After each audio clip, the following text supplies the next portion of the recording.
আমার পেট্রোবাংলার কাছে এবং কর্ণফুলীর কাছে প্রশ্ন, আপনারা কি চান? দুর্নীতির মাধ্যমে নিয়োগ, না মেধার মাধ্যমে সঠিক পদ্ধতিতে আমাদের মেধাবীদের নিয়োগ? ধরনের দুর্ঘটনা ঘটে সম্পূর্ণ দায়ভার এই পেট্রোবাংলার অধীনস্থ কর্ণফুলী গ্যাস ডিস্ট্রিবিউশন কোম্পানিকে নিতে হবে। আমাদের দাবি একটাই, আজকের মধ্যেই আমাদের ভাইবার যে ডেট, যে 17টা ক্যাটাগরির মধ্যে আর একটা ক্যাটাগরি বাকি আছে, ওই একটা ক্যাটাগরির ডেট আজকেই আমরা নিতে চাই। পেট্রোবাংলার অধীনস্থ কর্ণফুলী গ্যাস ডিস্ট্রিবিউশন কোম্পানি লিমিটেডে আমরা ইতিপূর্বে দুইবার স্মারকলিপি প্রদান করেছি। তাদেরকে আমরা অবহিত করেছি আমাদের ন্যায্য দাবিগুলো আদায় করার জন্য। সে বিষয়ে তারা এখন পর্যন্ত কোনো ধরনের হস্তক্ষেপ করে নাই। এটা হচ্ছে তাদের খামখেয়ালিপনা। আমরা তাদেরকে জানানোর পরেও বিষয়গুলো তারা দেখভাল না করার কারণে আমরা আজকে যারা চাকরি প্রত্যাশী আমরা বিপদগ্রস্ত। আমাদের পারিবারিকভাবে আমাদের যে সংকট তৈরি হইতেছে, সেই সংকটগুলার দায়ভার আমাদের পরিবার আমাদেরকে টেনে নিয়ে বেড়াবে কতদিন? এগুলো সম্ভব না। সুতরাং এই বিষয়টার সংস্কার এবং কি দ্রুত এই নিয়োগ প্রক্রিয়া সম্পন্ন করার জন্য জোর দাবি জানাচ্ছি। নয়তো আমরা আমাদের অবস্থান কর্মসূচি থেকে আমরা কখনো সরব না। আর যদি এইখানে আমাদের কোনো স্টেক হোল্ডার যারা জব প্রত্যাশী এদের যদি কোনো ধরনের সমস্যার সম্মুখীন হইতে হয় বা কোনো ধরনের দুর্ঘটনা ঘটে, সম্পূর্ণ দায়ভার এই পেট্রোবাংলার অধীনস্থ কর্ণফুলী গ্যাস ডিস্ট্রিবিউশন কোম্পানিকে নিতে হবে। তো পেট্রোবাংলার অধীনস্থ আজকে আমাদের এই যে এক দফা এক দাবি কর্মসূচির যে মূল উদ্দেশ্য, যে পেট্রোবাংলার অধীনস্থ কর্ণফুলী গ্যাস ডিস্ট্রিবিউশন কোম্পানি লিমিটেডের যে রাজস্ব খাতে আমাদের 17 ক্যাটাগরির মধ্যে 16 ক্যাটাগরির আমার ইতিপূর্বের ভাইবা শেষ হয়ে গেছে।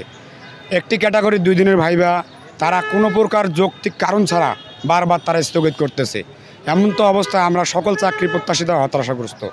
আমরা আজকে আমাদের এক দফা এক দাবি উদ্দেশ্য এটাই যে তারা পেট্রোবাংলা কর্তৃপক্ষ আমাদেরকে দ্রুত ভাইবার ডেট প্রকাশ করে আমাদের নিয়োগ প্রক্রিয়ার ফলাফল প্রদান করবে।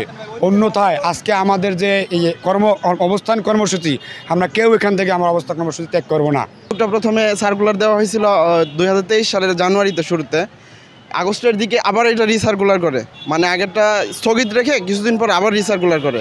যাই হোক, আমরা সবাই আবেদন করে আমরা পরীক্ষা দিয়েছি বৈধভাবে। আমরা পরীক্ষা দিয়েছি, রিটার্ন পরীক্ষায় আমরা সবাই পাস করেছি, উত্তীর্ণ হয়েছি। এখন রিটার্ন পরীক্ষার পরে স্বাভাবিকভাবে হচ্ছে ভাইভা হয়। তো আমরা সবাই ভাইভা দিয়েছি। লাস্টের 2 দিনের 16 হচ্ছে 32 জনের ভাইভাটা বাকি ছিল। এই সময় হচ্ছে বৈষম্য বিরোধী আন্দোলন তুমুলভাবে শুরু হয়ে গেল। তখন এটা স্থগিত করা হলো 2 দিনের ভাইভা, লাস্ট 2 দিনের ভাইভা। অলরেডি বাকি সব ভাইভা হয়ে গেছে। এখন আন্দোলন শেষ হয়ে গেল, সরকার ফেসিবাদী সরকার চলে গেল। আপনাদের অনেক দিন থেকে সেই 2 দিনের ভাইভার আর ডেট দিচ্ছে না, তারা টালবাহানা করছে। টালবাহানা করতে আমরা এর আগেও এসে মানববন্ধন করেছি, কথা বলেছি। আমরা অনেকবার ওনাদের কাছে এসেছি, ওনারা আমাদের হচ্ছে ভ্যালিড কোনো ইনফরমেশন দিচ্ছে না।